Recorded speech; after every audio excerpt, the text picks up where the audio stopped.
നമസ്കാരം കുഞ്ഞുങ്ങളെ. ഇന്ന് നാം പഠിക്കാൻ പോകുന്നത് 8ാം ക്ലാസ്സിലെ അടിസ്ഥാന പാഠാവലിയിലെ കണ്ണുവേണമിരിപ്പുറം എപ്പോഴും എന്ന ഏകകത്തിലെ ഉപഏകകമായ കിട്ടും പണമെങ്കിലിപ്പോൾ എന്ന പാഠമാണ്. നിങ്ങൾ ടെലിവിഷനും പത്രങ്ങളും ഒക്കെ കാണുന്നവരാണല്ലോ. അതിലെല്ലാം ഏറ്റവും കൂടുതൽ വാർത്തയായി വരുന്നത് പണത്തിനു വേണ്ടി മനുഷ്യർ കാട്ടിക്കൂട്ടുന്ന ദുഷ്പ്രവൃത്തിയാണ്. ഇക്കാര്യങ്ങൾ വർഷങ്ങൾക്ക് മുൻപേ നമ്മുടെ ഒരു കവി പാടിയിട്ടുണ്ട്.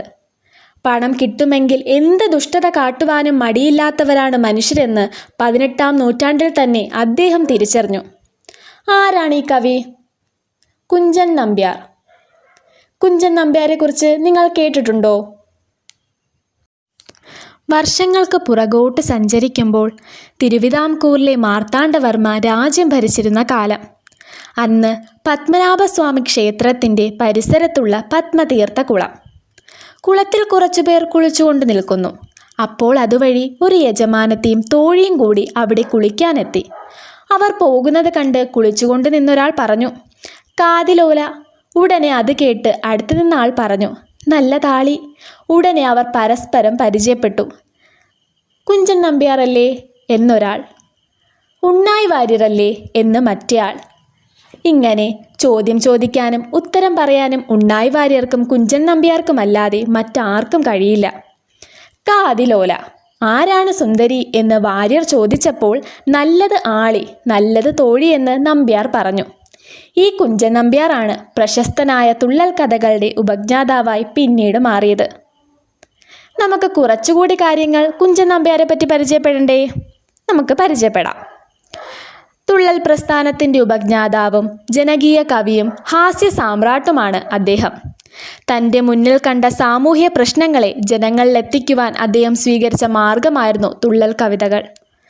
സാധാരണക്കാർ നേരിടേണ്ടി വന്ന പ്രശ്നങ്ങളെ സാധാരണക്കാർക്ക് മനസ്സിലാകുന്ന വിധം സാധാരണക്കാരുടെ ഭാഷയിൽ അവതരിപ്പിച്ചതാണ് നമ്പ്യാരെ ജനകീയ കവിയാക്കിയത്. 40ലേറെ തുള്ളൽ കൃതികൾ അദ്ദേഹം രചിച്ചതായി കരുതപ്പെടുന്നു. അദ്ദേഹത്തിൻ്റെ കൃതികൾ ഏതൊക്കെയാണെന്ന് നമുക്ക് നോക്കാം.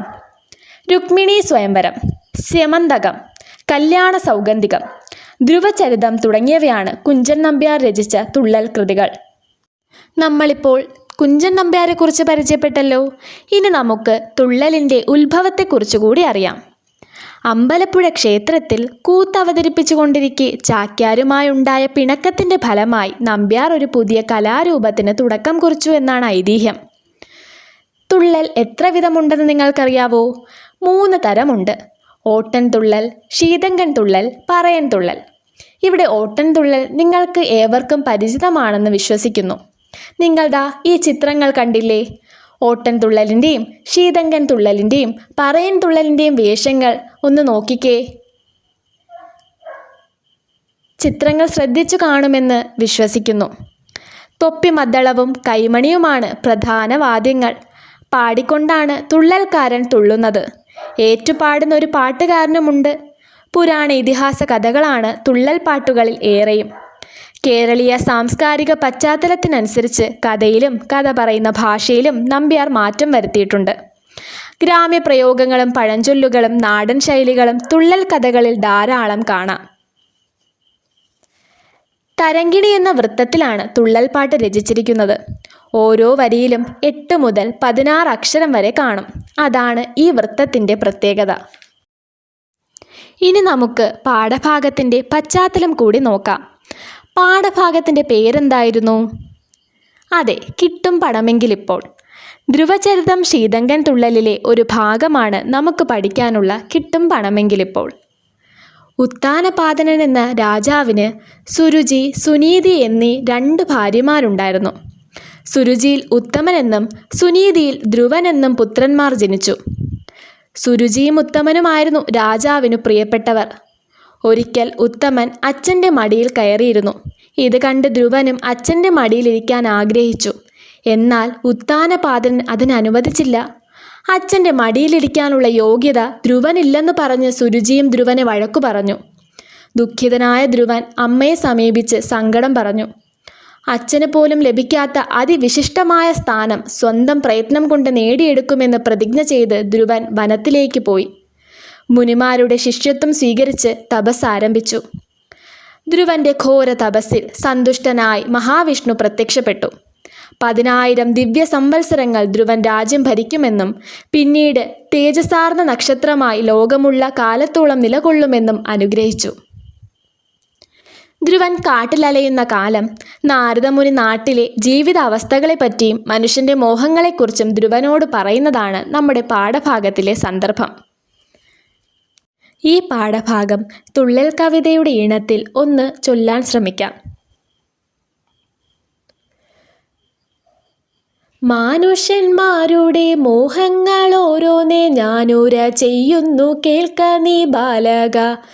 കിട്ടും പണമെങ്കിൽ ഇപ്പോൾ മനുഷ്യർക്ക് ദുഷ്ടത കാട്ടുവാനൊട്ടും മടിയില്ല. കിട്ടിയതൊന്നും മതിയല്ല, പിന്നെയും കിട്ടിയാലും മതിയല്ല ദുരാഗ്രഹം. 2 പണം കിട്ടുമെന്നു കേട്ടാലവർ മണ്ടും 18 കാതമെന്നാകിലും. ഭോജനത്തിനും പ്രധനത്തിനും പിന്നെ രാജസേവയ്ക്കും ദുരാഗ്രഹം ലോകർക്ക്. രാജാവിനെ ചെന്നു സേവിച്ചു നിൽക്കയും വ്യാജം പറഞ്ഞു പലരെ ചതിക്കയും. കൈക്കൂലി മെല്ലെ പിടുങ്ങുവാനല്ലാതെ ഇക്കാര്യക്കാരന്മാർക്കില്ല വാഞ്ചിതം. മൂക്കിൽ വിരൽ തള്ളി നിൽക്കുന്നവരെയും നോക്കുവാൻ പോലും അവസരമില്ല പോൽ. എത്രയും ദുഃഖമാം രാജസേവാദികൾ എത്ര ജനമുണ്ടതിനു തുനിയുന്നു. ശ്ലോകങ്ങളുണ്ടാക്കിയാലിന്നു നമ്മുടെ ശോകങ്ങൾ തീരുമെന്നെല്ലാം നിരൂപിച്ചു. ശ്ലോകം ചമയ്ക്കും പദങ്ങളും നിർമ്മിക്കുമേകൻ ദുരാഗ്രഹം കൊണ്ടതു ചെയ്യുന്നു. പട്ടു കിട്ടുമ്പോഴും സന്തോഷമില്ലവനൊട്ടും പണം കൂടെ മുമ്പേ നിനയ്ക്കയാൽ. വീരവാളിച്ചേല കിട്ടിയെന്നാകിലോ പോരാ തരിവള കിട്ടുവാനാഗ്രഹം. പാരിലോരോ ജനം ദ്രവ്യമുണ്ടാക്കുവാൻ ഓരോരോ വിദ്യകൾ കാട്ടുന്നു സന്തതം. ആട്ടം പഠിക്കുന്നു, ചാട്ടം പഠിക്കുന്നു, കൊട്ടു പഠിക്കുന്നു, പാട്ടു സാധിക്കുന്നു. മുട്ടാതെ കച്ച കെട്ടുന്നു ചിലർ, നിന്നു വെട്ടും തടയും പടിയും പയറ്റുന്നു. വായന കൊണ്ടേ ഫലിപ്പൂ വികാലമെന്നായതിനും ചിലരുഷ്ണം പിടിക്കുന്നു. ആയമം വേണമെന്നാൽ പണം കിട്ടുമെന്നായുധ വിദ്യയ്ക്കൊരുവൻ തുനിയുന്നു. വിദ്യകൾ മറ്റുള്ളതെല്ലാം വൃഥാ തന്നെ, വൈദ്യം പഠിക്കണം ദ്രവ്യമുണ്ടാക്കുവാൻ. കാരസ്കരഘൃതം ഗുൽഗുലു തിക്തകം ചേരുന്ന നെയ്കളും എണ്ണ പൊടികളും സാരമായുള്ള ഗുളികയും കൊണ്ടു ചെന്നോരോ വിധം പണം കൈക്കലാക്കിയിടുന്നു. മന്ത്രവാദം പഠിക്കുന്നു ചിലർ, പിന്നെ മന്ത്രങ്ങൾ ഓരോന്നെഴുതി കൊടുക്കുന്നു. മന്ത്രികളോടും അരജനോടും ചെന്ന് മന്ത്രിച്ചു പട്ടും വളയും പിടുങ്ങുന്നു. ജ്യോതിഷശാസ്ത്രം പഠിച്ചവർ മിക്കതും പാതിരാജ്യം കൈക്കലാക്കാൻ തടവില്ല. ജാതകം നോക്കിയിട്ടവർ പറഞ്ഞിടുന്ന കൈതവം കേട്ടാൽ കൊടുക്കും പല വസ്തു. മറ്റുള്ള വിദ്യകളെല്ലാം പണിപ്പെട്ടു പറ്റിച്ചു കൊണ്ടു നടക്കുന്ന ഭോഷർക്ക് കൊറ്റുമാത്രം പോലും എങ്ങും കഴിവര. മറ്റുള്ളതോ പിന്നെ ഒട്ടും നിനയ്ക്കേണ്ട. നീറ്റിലെ പോളയ്ക്കു തുല്യമാം ജീവനെ പോറ്റുവാൻ എത്ര ദുഃഖിക്കുന്നു മനുഷ്യർ. ഈ പാഠഭാഗം നമുക്ക് വിശദമായി അടുത്ത ക്ലാസ്സിൽ പരിചയപ്പെടാം. എല്ലാവരും അടുത്ത ക്ലാസ്സിൽ വരുമ്പോൾ ഈ പാഠഭാഗം ഒന്ന് ചൊല്ലി നോക്കി വരണം കേട്ടോ. എല്ലാവർക്കും നന്ദി. അടുത്ത ക്ലാസ്സിൽ കാണാം.